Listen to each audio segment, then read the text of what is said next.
I think you all take yourselves out in a different way. For black men, I think that not paying attention to our health and kind of believing that we're invincible is part of what causes a lot of problems. Like for example, and I'm gonna just tell you how strange I am, and I this is why I don't have any friends, because I just say what's on my mind. And when I was little, my mother used to say, "Boy, your mouth will either make you great or get you killed.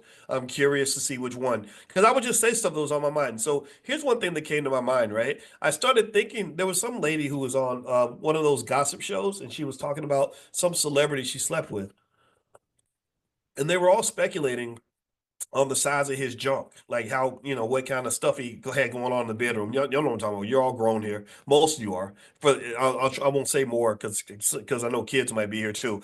And anyway, I just remember thinking about that, and I said, "It's so interesting that everyone's speculating on what it's like to sleep with this guy, but nobody's considered the fact that this man has probably slept with 5,000 women in his life."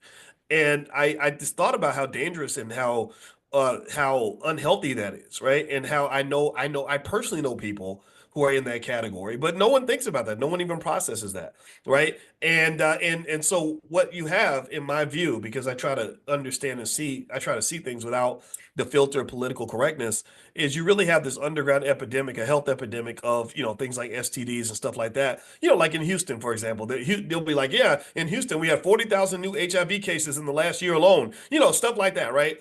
And everyone just sort of acts like it's somebody else, right? Because nobody really talks about it when that happens. But when you talk about health being wealth and health and wealth being connected, the big overview picture is that health wise, the United States is very unhealthy. The country, we are the fattest, sickest country on the planet.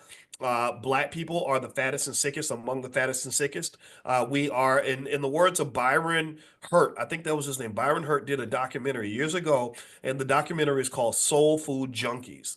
And in this documentary, Soul Food Junkies, he explained how a lot of the food that we are accustomed to eat, grandma's pork ribs and her, that those candied yams she makes when she pours 10 pounds of sugar in it because sugar just makes everything better, and a spoonful of sugar makes the medicine go down, as Mary Poppins said that. So, that food that we are accustomed to is actually what kills us. And so when a pandemic comes along, there are people that want to make money. The same people that created the problem are the ones who make money by pretending to solve the problem. So they say something like, well, black people are the ones who are most likely to die from the virus because they have more pre-existing conditions than everybody else. And rather than figuring out why they have more pre-existing conditions than everybody else, we're just going to address the symptom without actually dealing with the underlying cause, which means, hey, go come get this shot. We got this shot for you. It's only $1.95. Come buy this shot.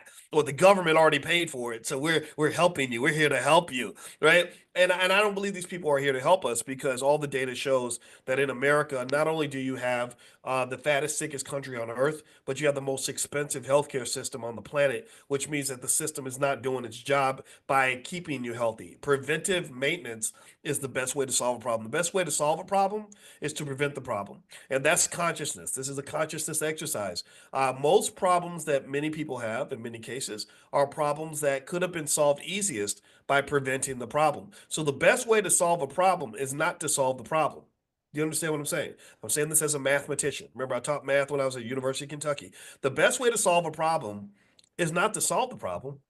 The best way to solve the problem is to see the problem coming and to get out the way, dodge the damn thing, avoid the problem. Don't create the problem, and then there won't be a problem. See, gross domestic product is measured by the amount of economic activity within an economy, the number of goods and services that are traded, and the dollar amount, the total value of all the trade that happens. America has the strongest economy on the entire planet. We are the economic superpower of the world.